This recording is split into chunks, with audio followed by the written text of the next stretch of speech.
So Rhys is leaving today, isn't he? I'm done. No, I'm not. I found my piece. If you start calling it a hood, we're going to have a problem.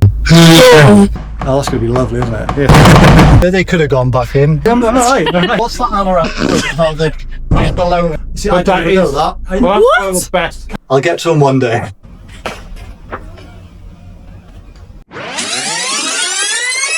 Part 3.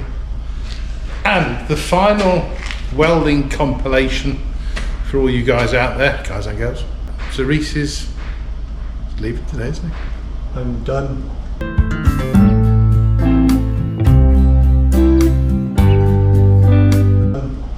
I finished. Okay, don't seem so happy about it, my god. No, I've really enjoyed working here. It's been lovely. It has. It's been a pleasure.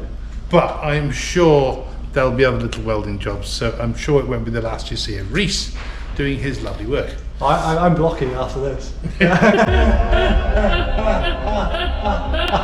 He's moving house now. So if I remember right, the last episode we kind of finished with you just starting to pre-fit the outer sill. I think we've done a little bit on the inner sill, but we've kind of captured that from the first one as well. There's a copy of that one. So we're going to do a little bit of a run on from where we were. Hopefully remember everything that's been done, and we'll see what happens. So, well, yeah, the last video we were looking, I think we were just eyeing up the outer. So we had a look at the inner, and that was all done, I believe, and then we are just eyeing up the outer, which is done now. We've got the outer skin of the sill all put into place, and it's all seamed up. We have everything spotted together where the factory spots would have been, so it's nice and tidy. we could have brushed that first, couldn't we? We should have tidied that. A little disappointed by was the factory pressing for these sills. The lip was higher on this side than on this side. So you end up with this little lip from where the old inner sits because the factory pressing was too shallow here. So it's a little bit annoying having that gap just at the top edge. But other than that, the panel was a nice fit and I was happy with it. And then we had rear door. I've got a piece for the rear door actually. I'll go grab it. Yeah, I'm back. I found my piece. It's good that you've been here and you've found in a piece. Yeah, there was. So we have to do an outer skin, but this is bolted on over top of it at the moment. But we'll open the door and I'll show you what we've kind of been doing. So we had the outer, which you can see is a brand new folded over edge from the outer, and that's the brand new outer there. Also, that doesn't actually fold. That stays like that. It was really weird. I didn't expect it either. Normally they're folded over, but that was left like that. That's factory. But there was this bit which was sitting on the inner skin, and they had these little nubbins sticking out, which are for, you know, you get the rubber seal which sits on the inside of the door. It kind of pushes over, then drags underneath and clips onto these. But I needed to replace all of this, so we've got them down here.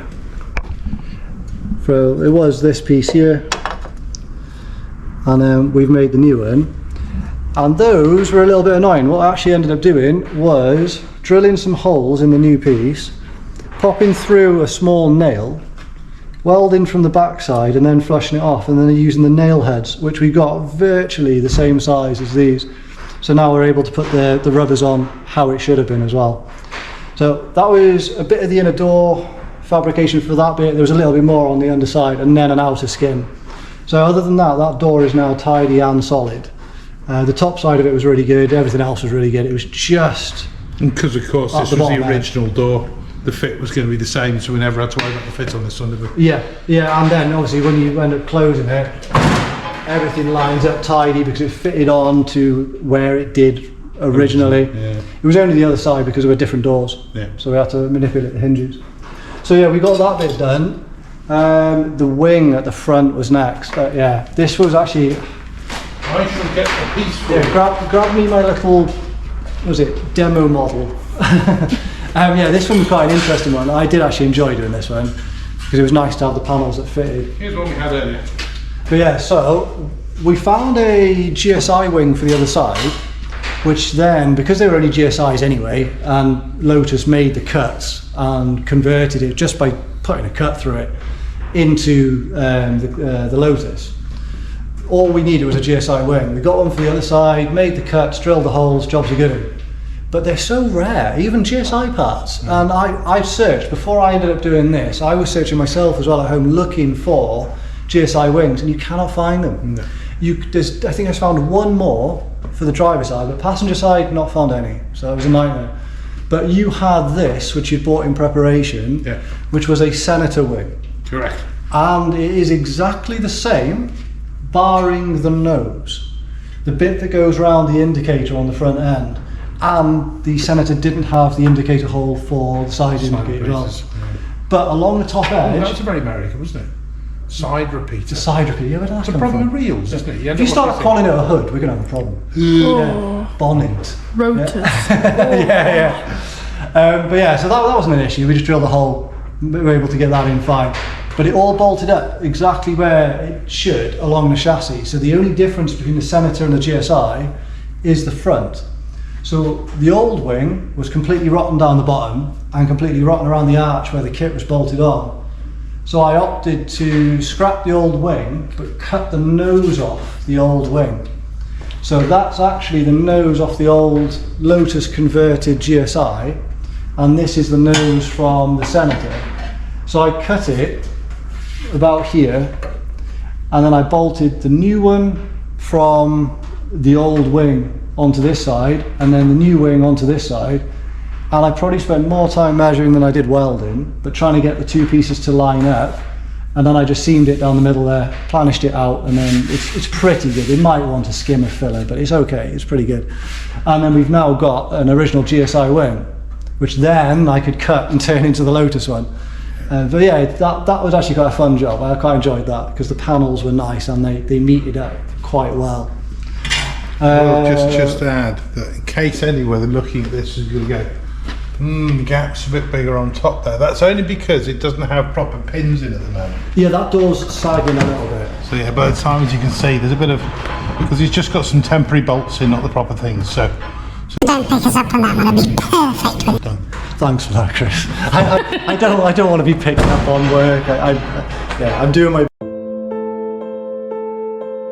best, but yeah, they are on temporary hinges, so there's a little bit of slack in there. Everything is at the moment, like even the bottoms of the wings and that, things are still needing a little bit of moving around, and they're only temporary. They're not bolted in tight or anything like that.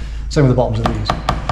We started on the It'll make a nice kind of noise though, wouldn't it, when you're driving on it? Oh, that's going to be lovely, isn't it? Yeah, especially at speed, 170 mile an hour. Yeah, so we got all that done, and then it was the inner pieces, which now you can't see. Oh, one other one as well. Yeah, we had these, which was a nice little extra you threw me out of nowhere. Yeah, just came in one day and were like, oh yeah, we need this. It was the old hub shield. Backing plates, I think, aren't they? Yeah, there was a shield for the brake disc. It was rotten and bits were missing. It was not too bad, but it was getting a bit thin. So I had to go making another one of those at home, and it was alright, it came out okay. I was a little disappointed about the curve, but other than that, we got one of those made up. So we got that one as well. And then it was the inner sections that hold the plastics in. Yes. Which were these. Not really a lot wrong with, really. I mean, they could have gone back in. Yeah. With fiberglass. Yeah, but yeah, so we had these, and I was toying repairing or making again. I was only toying with repairing because I didn't think I was going to be able to make them again. But yeah, we turned out we had pretty much most of it would need a bit because it was so bad. So I did have a go at making, and we've got them up inside. Should be able to see. You should be able to see a bit because the plastic isn't secured at the moment, so that we can move the plastic a little bit to one side. And you can see that's the bit I've made. And it's certainly a bit that's very hard to source. You can't get them, and actually this, I think, as far as bodywork and metal craft or anything like that, this is the rarest part of a Lotus Carlton. because everything else is just a GSI that has been cut. All the front arches, GSI with a cut in it. The rear quarters, they're just GSIs with just a cut in it, and then pinch the inner skin out. There has been no new fabrication, no new welding, no new anything just getting rid of from Lotus. It's the same thing that's just been adjusted. This though, that is a new piece which has been made because of the cut in the top, means the arch can't bolt to anywhere. This is a new piece, I think. These aren't on the GSI. Yeah, definitely, just Lotus Carlton. Yeah. So if these are just Lotus Carlton bits, they would be factory pressed and probably the rarest bit of metalwork on a Lotus Carlton. So of course, maybe a future thing for you. Yeah, make loads of them. Yeah. If there are people out there that are desperate, I'm sure for the right money, Rhys may be persuaded, you don't know. So yeah, we are done. We've got all the metal in it. Yeah. That means I've got no more work. Don't worry, we'll find some. We'll find we can just go round, really, just kind of putting dents in things, can't we? If we put something on to deliberately rust things to get him back. But haven't you just noticed, because it's been up in the air for a while, there appears to be writing on the rear window. Some of it covered in dust, so it's obviously been backwards and forwards over a period of time getting done. So I'm going to go and lower it down and see what it says. Other than thanks, Rhys. I know. I brought a tear to my eye, aren't we? There's definitely historical writing on here. My goodness. Simplify and then add rust. Holes. I'm guessing that's... Colin Chapman. That's definitely Emma. Yeah, if it's got an Anorak kind of quote behind it, Yeah. you need to know the context of the joke. Yeah. And then something, Lotus founder, is it? Okay. It's a famous quote by the Lotus founder, simplifying something. Is that him? Yeah, come on. What's that Anorak quote about the Lotus guy that you've adjusted? Simplify and add lightness. Yeah, so I put simplify and then add rust holes, which is what this one does. the nichest of jokes. Like that is an Anorak joke from the resident Anorak. Somebody out there enjoyed it, and whoever you are, do let us know. I really hope nobody lets us know. Like, you're the only Anorak that's going to go. We've got speed and power. Power! Speed now and power! So that's a Jeremy Clarkson one. And we got rust is lighter than carbon fibre. That's obviously something with Emir again, because it's his writing. Lotus Engineering 1990. Rust is lighter than carbon fibre. We're probably right. You really have got a lot of Lotus jokes in you, haven't you? Yeah. See, that's more my level. I am speed.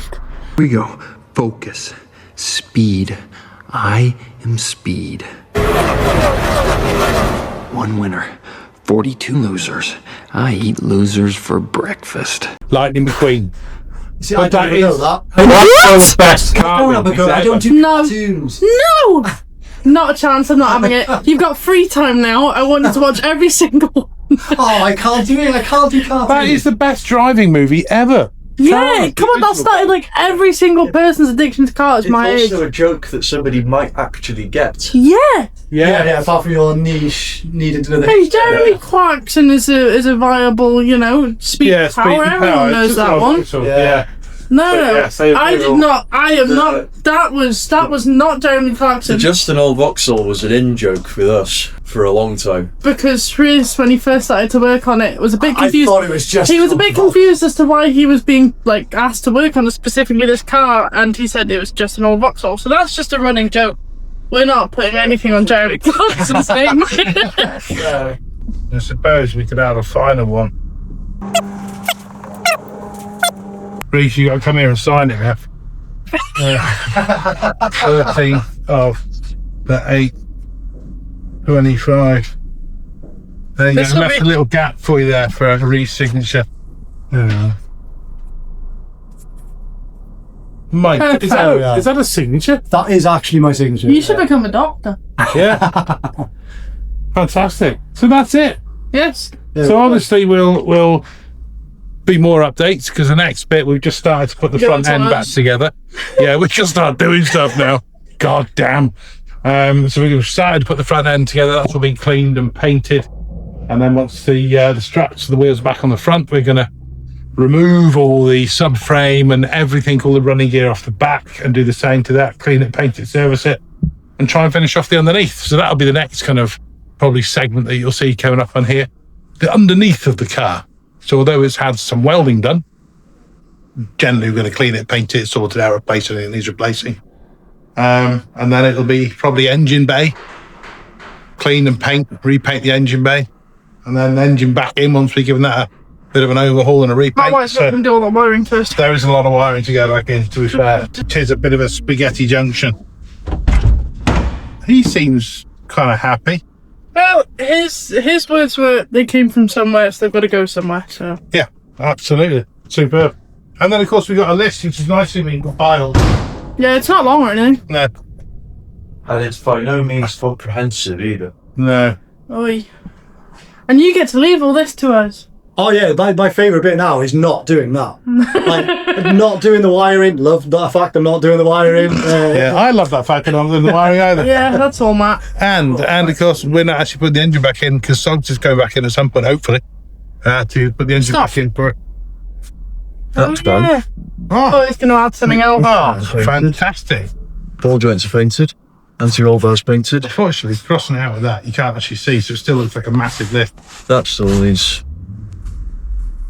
And that. That's really, yeah, we need a new wheel bearing for one side. It's got a little hot. It's hot in here today, yeah. It is, yeah. It's disgusting. So there we go. So I think really, so one thing we haven't asked you this entire duration, what's been the worst part? The part that you've loathed, the part you've not been looking forward to, etc. And what's been the most enjoyable, what's been the best bit of doing it?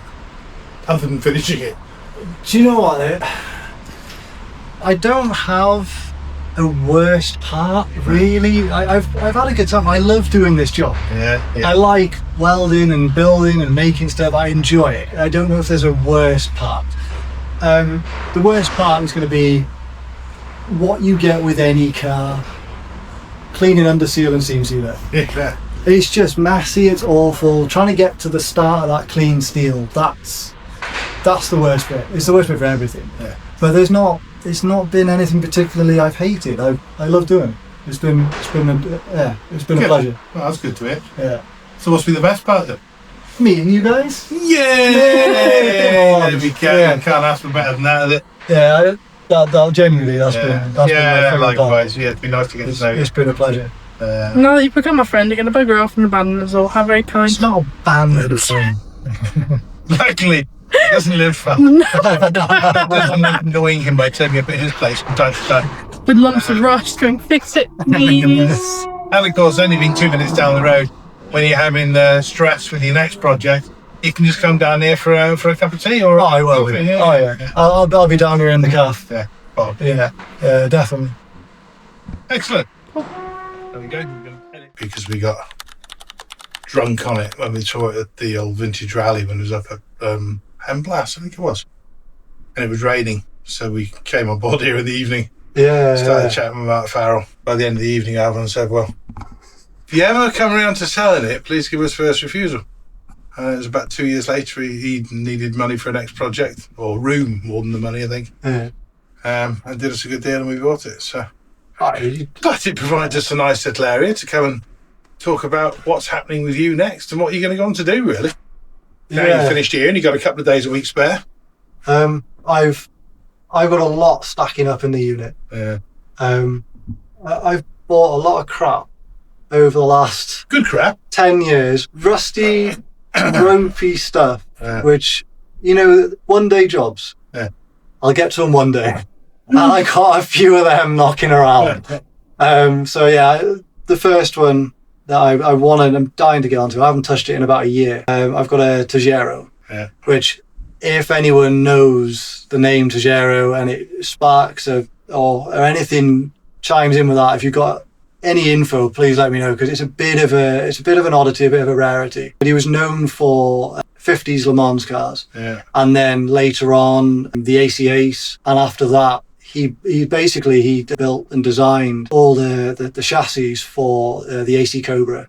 So Ford bought him out and bought the rights to the chassis, which did become the AC Cobra. So this that I've got lying around is an unfinished prototype of a predecessor to the AC Cobra, and it's literally just a wire buck sitting on a chassis with some Jag running gear, and it's an interesting looking thing, isn't it? Oh, yeah. It's going to be nice. I don't know at this point if I'm even able to do it. I don't know if I have the skills to be able to do it, but I'm I'm gonna give it a go, and then there's probably going to be a few iterations of the body in the scrapyard somewhere while I attempt to make stuff. But so there we go, because you've only got one picture, which is a photo of a drawing. It's a painting, because back in the 50s now there was no wind tunnels and CAD designs and stuff. The automotive design was done in paintings by artists, and I've got one photocopy of a painting by Cavendish Morton, a guy who did a lot of the design work for 50s race cars, and I've got a photocopy of a painting done by him, which is kind of the concept for the car, and that's it.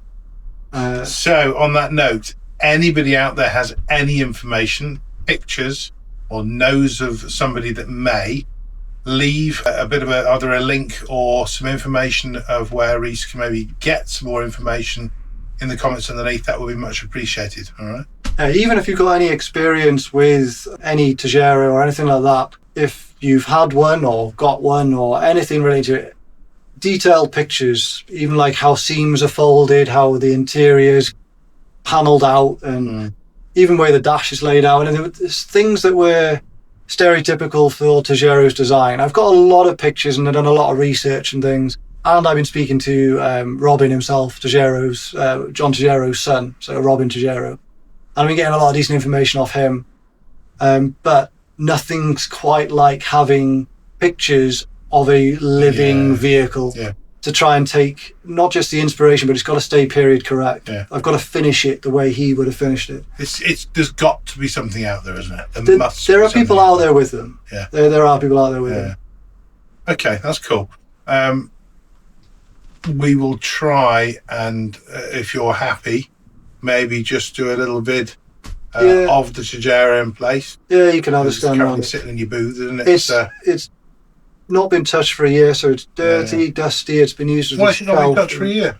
Do you know, I've had this nightmare of a job on the go up the road. Way. Some proper nagging bunch there as well. Not that museum, is it? Oh, you know the one? Oh, yeah. God, don't worry about that, I tell you. What a bunch of So there you go. So that's what Mr. Rhys is going to be up to for the next 17 years. Probably. Building, like many are, along with all the other little projects that you've got as well. Which, and the ones that I keep sending them on Marketplace. Yes. Yeah, you're going to have to stop that.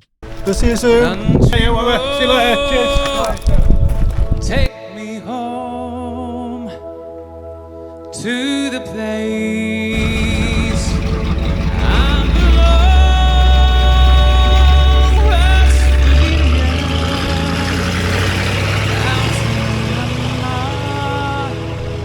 Take me home, country road.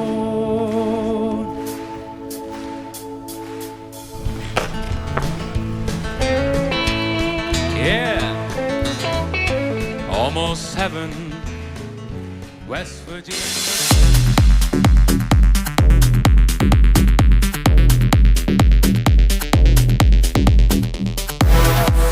And go. So, I can't remember what I was going to say.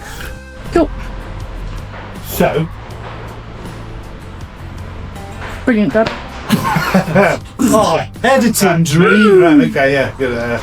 So I hope you've enjoyed this little vid. It's the end of part 3. So we're done with Rhys now.